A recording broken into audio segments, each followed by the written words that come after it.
បរោះបាយឆ្នាំម្នាក់អុកឡុកនិងបង្កហិង្សាទៅលើក្រុមគ្រួសារត្រូវអាវុធហត្ថរាជធានីភ្នំពេញចុះអន្តរាគមន៍ឃាត់ខ្លួន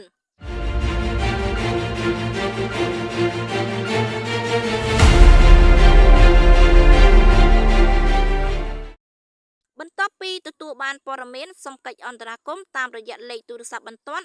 1291នៅថ្ងៃទី9ខែមិថុនាឆ្នាំ2026មានករណីបរិសម្នាក់ឈ្មោះឯកសវណ្ណរាភេទប្រុសអាយុ41ឆ្នាំមានសភាពបែកថ្នាំធ្វើសកម្មភាពអុកឡុកនិងបង្កហិង្សាក្នុងក្រុមគ្រួសារនៅចំណុចបន្ទប់ជួលភូមិព្រែកទា1សង្កាត់ចំចៅទី3ខណ្ឌពោធិ៍សែនជ័យរាជធានីភ្នំពេញភ្លាមកងកម្លាំងរាជអាវុធហត្ថរាជធានីភ្នំពេញក្នុងមូលដ្ឋានខណ្ឌពោធិ៍សែនជ័យបានចុះទៅដល់ទីតាំងកាត់ហេតុភ្លាមធ្វើអន្តរាគមន៍ឃាត់ខ្លួនជនបង្កបញ្ជូនទៅកាន់ទីបញ្ជាការកងរាជអាវុធហត្ថរាជធានីភ្នំពេញដើម្បីចាត់ការតាមនីតិវិធី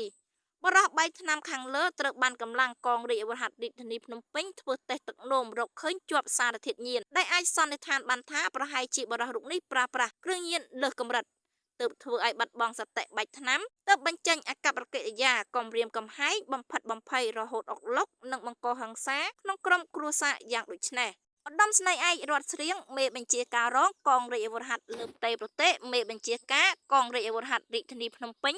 សូមអំពាវនាវទៅដល់បងប្អូនប្រជាពលរដ្ឋនៅក្នុងរាជធានីភ្នំពេញផងដែរប្រសិនបើបងប្អូនបានជួបហេតុការណ៍ណាមួយត្រូវការអន្តរាគមន៍បន្ទាន់ពីកងរាជអាវុធហត្ថរាជធានីភ្នំពេញសូមបងប្អូនហៅទូរស័ព្ទទៅកាន់លេខ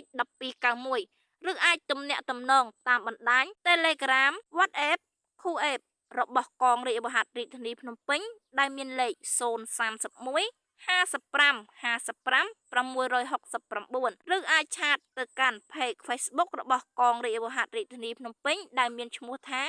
ភ្នំពេញ Gendarmerie ក្រុមហ៊ុន Maka សាងសង់ TSE ផ្ដល់សេវាប្រឹក្សាយោបល់និងការសាងសង់សំណង់គ្រប់ប្រភេទប្រកបដោយវិជ្ជាជីវៈនិងការទទួលខុសត្រូវខ្ពស់ជាសកលទំនាក់ទំនង Telegram លេខ015 299